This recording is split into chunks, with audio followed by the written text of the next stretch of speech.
You might be asking, what are these little ones doing here? Am I in the wrong lesson? Well, believe it or not, Smurfing is a topic related to AML. And no, we won't be talking about these little blue people that live in the forest, but about one of the most common ways for criminals to launder money. Just like our little friends here, the idea is breaking down large transactions to avoid detection. Let's go through how structuring works. It's a method used to move illegal money into the financial system without setting off alarms. 1.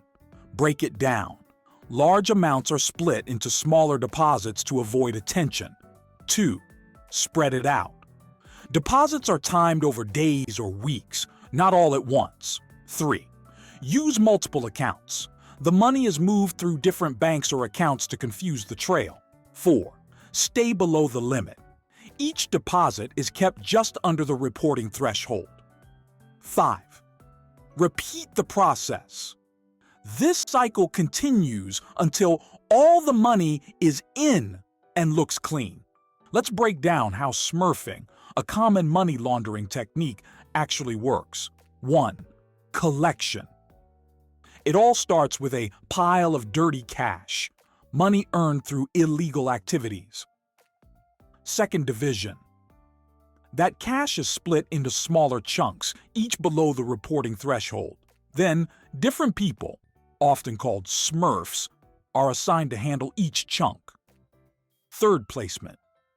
These Smurfs go out and deposit the money into various bank accounts or buy financial products like checks or money orders. Since the amounts are small, it avoids suspicion. 4. Consolidation. Once the money is in the system, it gets pulled back together into a single account, now looking much more legitimate. 5. Laundering.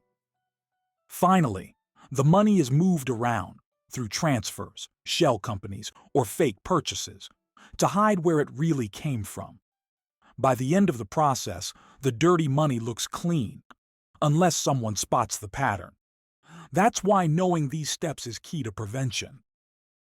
Let's compare and contrast smurfing and structuring, two common money laundering techniques.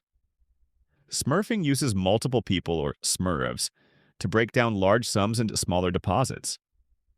Structuring, on the other hand, is done by one person making repeated small transactions. In both cases, the goal is to stay under the reporting threshold, often just below $10,000.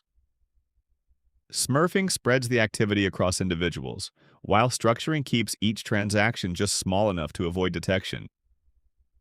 Smurfing often runs through banks, remittances, or money orders. Structuring can also involve casinos, prepaid cards, or online payments. Knowing the difference helps in spotting suspicious behavior and improving anti-money laundering controls.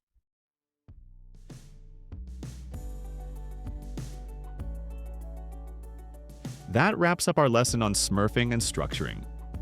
We hope this comparison helped you understand how these techniques work and why recognizing them is so important in the fight against money laundering. Stay sharp and see you in the next lesson.